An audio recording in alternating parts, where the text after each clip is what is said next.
Current events. Like watching a clown car explode in slow motion, except the clowns are politicians, and the explosion is our collective sanity. Buckle up, buttercups, because this week's news cycle is a real doozy.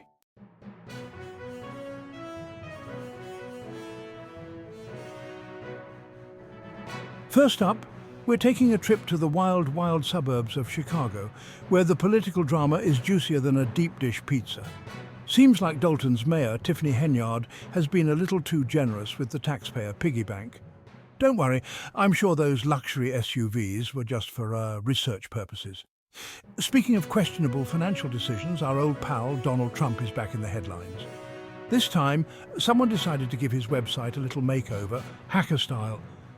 And in news that will surprise absolutely no one, the US men's basketball team took home the gold at the Olympics. Finally, we end with the news that's sure to make you question the very fabric of reality. Trump has agreed to debate Kamala Harris.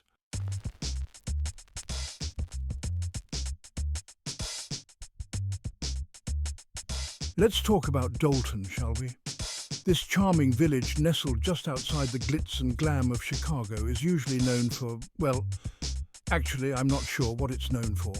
But this week it's making headlines for all the wrong reasons. You see, Dolton has a brand new mayor, Tiffany Henyard. She's young, ambitious, and apparently has a taste for the finer things in life, the kind of finer things that taxpayer money can buy. We're talking luxury SUVs, lavish parties, you name it. Because what screams fiscal responsibility more than rolling up to a budget meeting in a car that costs more than the average Dolton resident's annual salary?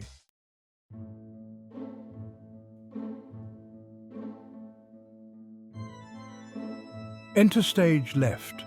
State Senator Kimberly Lightford, the political equivalent of your mum showing up unannounced when your apartment's a mess.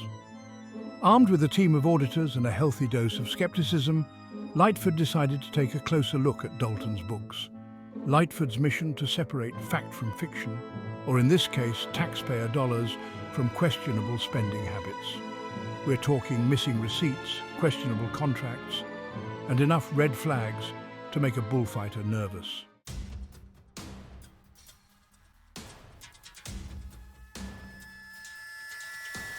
Section 3, Henyard's Defense, a masterclass in political spin. Of course, no self-respecting politician would ever admit to any wrongdoing, and Mayor Henyard is no exception. Her defense? A masterpiece of political spin so dizzying it would make a figure skater jealous. According to Henyard, this whole audit thing is just a big misunderstanding, a witch hunt, a politically motivated attack orchestrated by her enemies because apparently being the mayor of a small suburb is akin to ruling a vast, powerful empire. She claims those luxury SUVs, essential for official business.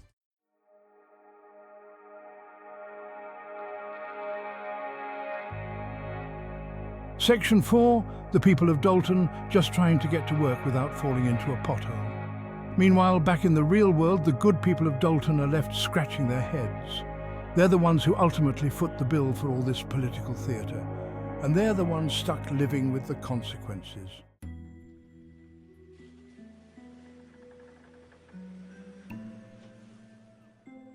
Section 1, Trump's website hacked, not redacted. Okay, folks, let's shift gears from small-town corruption to big-league cyber shenanigans. Our protagonist this time? None other than the perpetually orange, Twitter-loving, twice-impeached former leader of the free world himself, Donald J. Trump. Seems like someone forgot to renew the security certificate on his website, or maybe they just left the back door open. Either way, the result is the same digital vandalism of the highest or lowest order.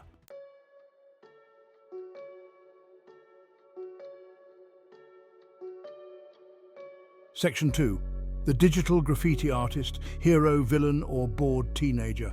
So, who's the mastermind behind this digital masterpiece? Was it a rogue nation-state flexing its cyber muscles, a shadowy collective of hacktivists with an axe to grind, or maybe just some kid in their parents' basement who should have been doing their homework? Some are calling the hacker a hero, a digital Robin Hood fighting for truth, justice, and the right to mock powerful people online. Others are calling for their head, decrying the attack as an assault on democracy and the sanctity of personal websites, because those are definitely the same thing. Me? I'm just here for the memes.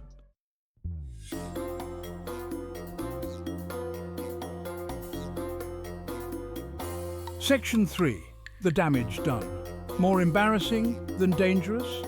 Now you might be wondering, what kind of damage can a little website defacement really do? Did the hackers steal Trump's top-secret hair care routine? Leak his browser history? Replace his carefully curated collection of self-aggrandizing articles with cat videos? But let's just say, if I were a betting man, and I am, I'd put my money on more embarrassing than dangerous. Sure, it's a blow to Trump's ego, which, let's face it, is already inflated to the size of a hot air balloon.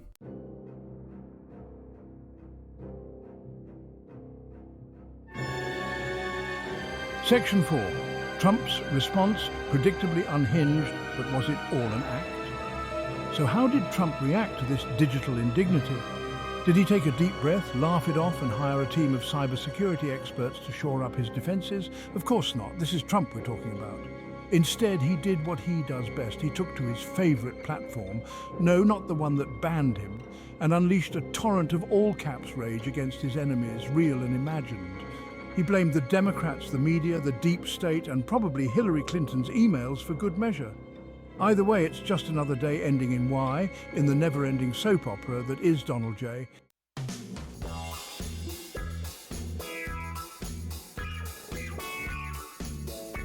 Well, folks, it seems like imitation isn't just the sincerest form of flattery anymore. It's the latest political strategy. This week, our favorite former top cop turned vice president, Kamala Harris, decided to take a page out of her predecessor's playbook. That's right, she's gone full MAGA on us, at least when it comes to taxes on tips. Remember back in the good old days of 2020, when then-candidate Harris was all about taxing those evil, greedy millionaires and billionaires? Pepperidge Farm remembers. But it seems those campaign promises got lost somewhere between the inauguration and the White House kitchen.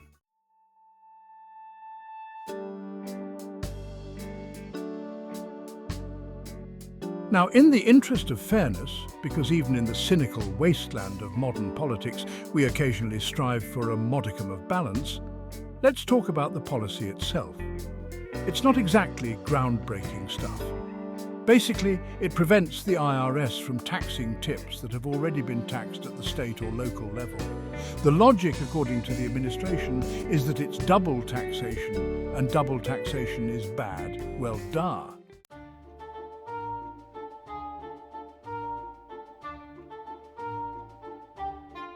Let's be real, folks. The irony here is richer than a trust fund baby's trust fund.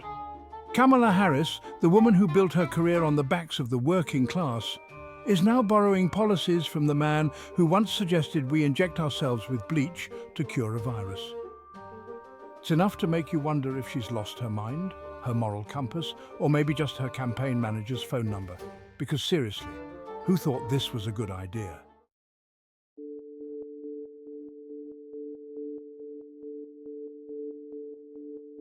Section 4. The voters, just trying to make it to their next paycheck, tips or no tips.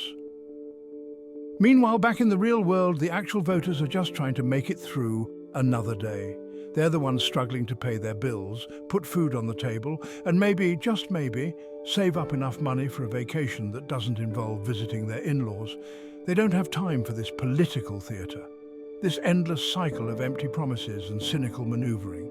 They just want someone, anyone, to actually do something to make their lives better. But hey, at least they're not getting taxed twice on their tips, right? Because that's what really matters. That and the fact that the US men's basketball team just won another gold medal. Because apparently some things never change, even in a world where everything else seems to be going to hell in a handbasket. Speaking of which, stay tuned for our next segment, where we'll be discussing the Olympics, national pride, and the fine line between athletic achievement and borderline idolatry.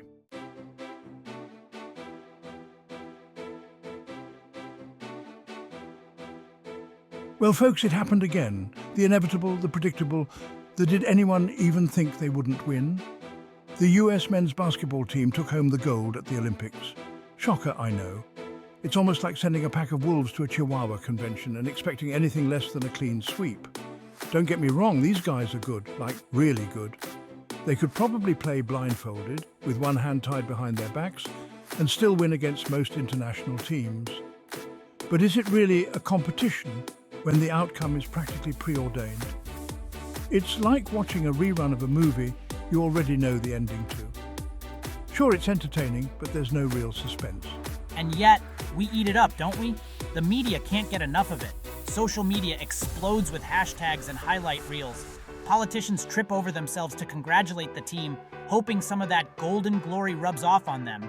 Because in a world full of uncertainty and bad news, we crave those easy wins, those moments of national pride and unity, even if those wins are about as surprising as the sun rising in the east.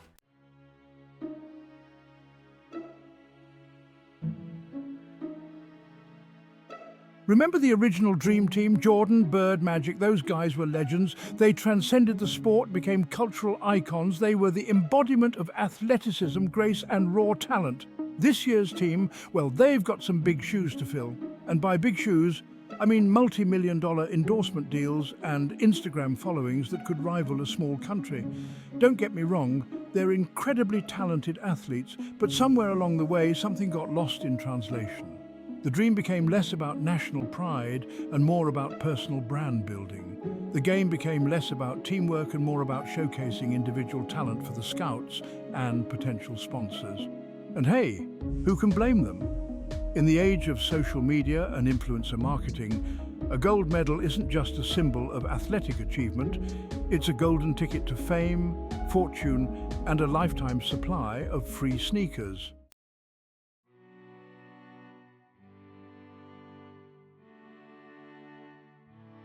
Meanwhile, back in the real world, life goes on. The potholes on Main Street are still there, deeper than ever. The pandemic rages on, fueled by misinformation and vaccine hesitancy. And the cost of, well, everything keeps going up faster than a basketball soaring through the air for a slam dunk. But hey, at least we won a gold medal, right? That's got to count for something. Maybe we can melt it down, pay off the national debt, and finally fix that leaky faucet in the bathroom. Or maybe, just maybe, we can take a moment to appreciate the athleticism and dedication of these athletes, while also acknowledging that there's more to life than winning, especially when the playing field isn't exactly level. Because let's be real, folks, a gold medal is great and all, but it's not going to solve the world's problems. It's not going to bring back lost loved ones, bridge the political divide, or magically make everyone treat each other with a little more kindness and respect. But hey, a little distraction never hurt anyone, right? And besides, there's always next year. Because when it comes to the Olympics, one thing's for sure, the games must go on.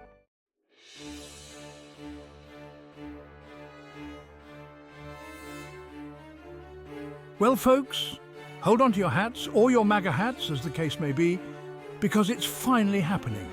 The political showdown we've all been not so secretly dreading is upon us. That's right, Trump and Kamala are stepping into the ring, or rather, awkwardly standing behind their respective podiums, for a debate that promises to be more chaotic than a toddler beauty pageant. Forget policy discussions and nuanced arguments. This is about as subtle as a sledgehammer to the face. Expect a lot of yelling, finger-pointing, and enough personal attacks to make a reality TV show blush. Get ready for a verbal slugfest of epic proportions, where the only rule is that there are no rules, except maybe the one about staying on topic. But let's be real, that's about as likely as Trump admitting he lost the election. So grab your bingo cards, folks. We've got fake news in the top left corner, Sleepy Joe in the middle, and Make America Great Again for a blackout, because this, my friends, is political theatre at its finest, or at least its loudest.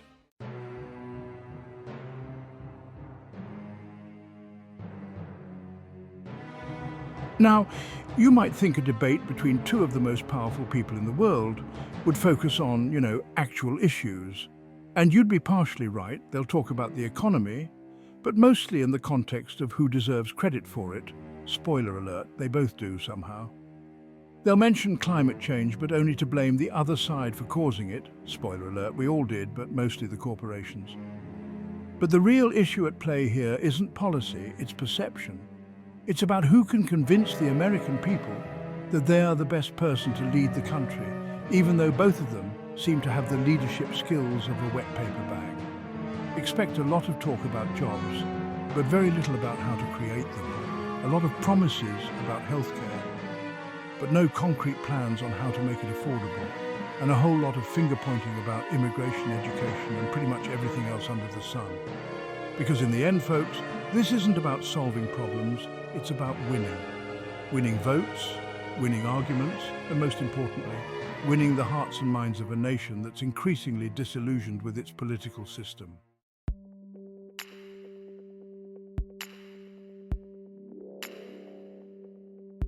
Section 3. The viewers, popcorn, Twitter, and a desperate search for anything to distract from the impending doom. The viewing public settles in for a night of entertainment disguised as political discourse. The popcorn is popped, the Twitter feeds are refreshed, and the wine is flowing freely.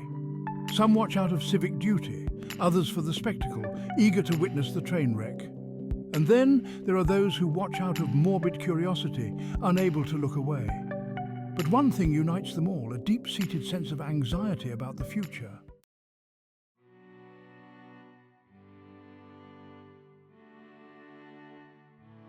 Section 4. And the winner is? Spoiler alert, it's not America. So, who comes out on top in this battle of the political titans? Who delivers the knockout blow, the mic drop moment that will be replayed endlessly on cable news and social media? Honestly, folks, it doesn't really matter. Because in the end, there are no winners in this game, only survivors. The American people are the ones left to pick up the pieces, to deal with the fallout from another election cycle fueled by division, misinformation, and a healthy dose of good old-fashioned fear-mongering. But hey, at least we got some entertainment out of it, right? A few memes to share, some tweets to retweet, a brief distraction from the relentless march of time and the ever-growing list of problems facing our nation and our world. So let's raise a glass, or a bottle at this point, to democracy in action, folks. It's messy, it's chaotic, and it rarely makes any sense. But it's the system we've got, so we might as well try to find a little humor in the absurdity of it all. And besides, there's always next election cycle. Because in America, the political circus never really ends. It just reloads and comes back bigger, louder, and even more outlandish than before. Stay tuned, folks. It's going to be a wild ride.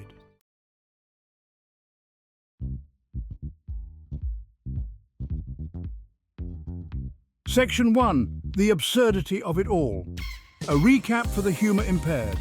So, there you have it, folks. Another week, another whirlwind of political scandals, social media meltdowns, and athletic triumphs. It's enough to make you want to swear off the internet and live off the grid.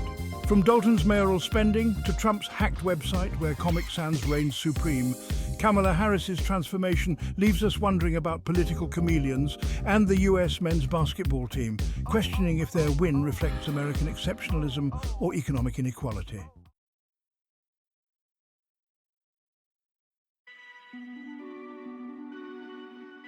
Stay tuned, same time, same dystopian channel.